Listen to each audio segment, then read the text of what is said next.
开一家倒一家，然后仅2024年的上半年，中国餐饮的相关企业大概就注销了105.6万家，而2023年全年才倒闭了135万家，保守估计2024年一共倒闭了230万家。而2024年上半年，中国餐饮开店量呢，虽相比2023年有所降低，但依然有135万的注册量。两者相比，其实相当于2024年每开1.3家店就有一家倒闭。这个情况已经不能用行业不景气来总结了，其惨烈程度的背后肯定有更深层次的原因。其倒闭率很高，很大原因是整个中国经济下行消费降级。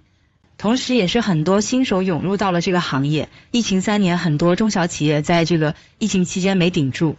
一些小老板不甘心就此停止，于是干脆把剩下的钱呢直接投资到了餐饮行业。毕竟俗话说生意做遍不如开饭店，此话不假，但如果一头雾水冲进去，那人直接懵了。从选址设计、装修、食材、供应链前厅管理，再到最后最重要的宣传推广，就是哪一个环节缺失，这个项目都有可能干不起来，所以最后就是开了一段时间，然后朋友前期捧场，第2个月立马不行，第3个月低价转让。说到这，可能就有人要反驳小不点了，不可能，绝对不可能。说如今很多餐饮公司，比如说都提供一条龙服务，我只需要掏钱出去，一个店就能开起来，哪有你说的那么恐怖。网红餐饮横行，不知各位是否记得脆皮五花肉、竹筒奶茶等当年横空出世，全国大小景点基本都有他们的身影。一份五花肉呢卖25元，一天卖100根，利润率6成以上，一年54万。然后再看看满大街的爆火现象，现在不多要，只需多少万，就是放谁谁不动心。再比如竹筒奶茶绑定的当地 IP， 就一杯敢卖30多元，10倍的利润率，现在只需多少万，就是手把手教你把项目带回家。结果现在呢，一个难吃一个难喝，就顶多就是买来尝个鲜，下次绝对不碰的存在。与之相关的就是小店的疯狂倒闭，而这个背后的餐饮推手，在营销出一个网红产品以后，就立马换个公司名字，然后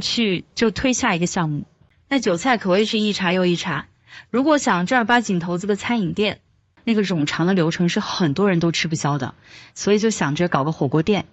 只需要底料和供应商，连厨子都不顾，那简直美滋滋。那么事实就是真的如此吗？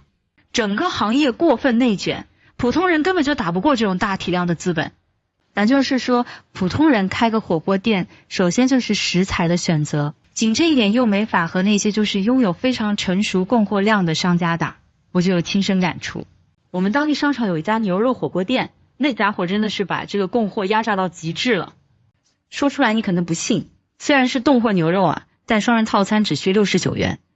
这个价格去其他火锅店连这个锅底钱都不够。然后我整天看到的是隔壁卖鱼的老板天天拿个传单在门口招揽生意，而这家火锅店每天都是排队取号。不要觉得天呀，这69元的套餐都不怕吃出好歹吗？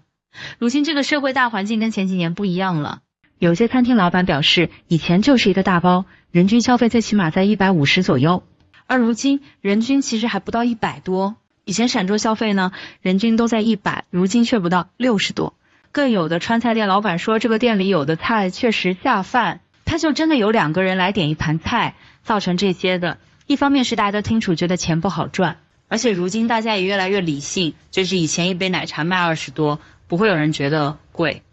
到如今我心里其实都会吐槽一句，你卖大炮呢。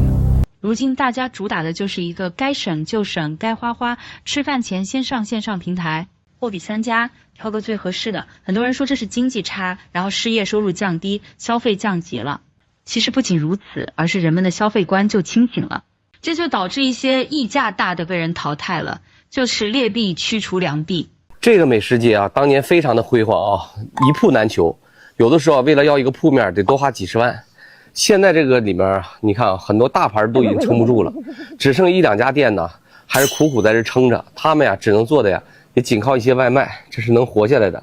还在撑着的店。你看很多的品牌在国内也都是大家比较知名的，但是你现在你看看这个生意，基本没有亮灯的了这个牛肉面还勉强开着，这面皮店都关门了，这个牛肉干店也关门了。这个店还活着，这个店还活着，其他的你看，全都是空闲闲置的，没有生意。这个几年前啊都是这个网红打卡地，现在你看呢，里面黑乎乎的，像一个鬼城一样。当年的繁荣早已不复存在了，很多人呢都是辛辛苦苦一辈子攒的钱，准备在这种黄金旺铺开一家餐饮店，想要赚点好钱，结果你看这每家店全都已经关门了，这非常的凄凉。现在的这个普通人创业，当你选择餐饮的时候，你一定要慎之又慎。现在的餐饮创业就是九死一生，你千万不要盲目冲动，把你一辈子攒下来的钱很有可能啊在这里尸骨无存，最后啊什么也剩不下。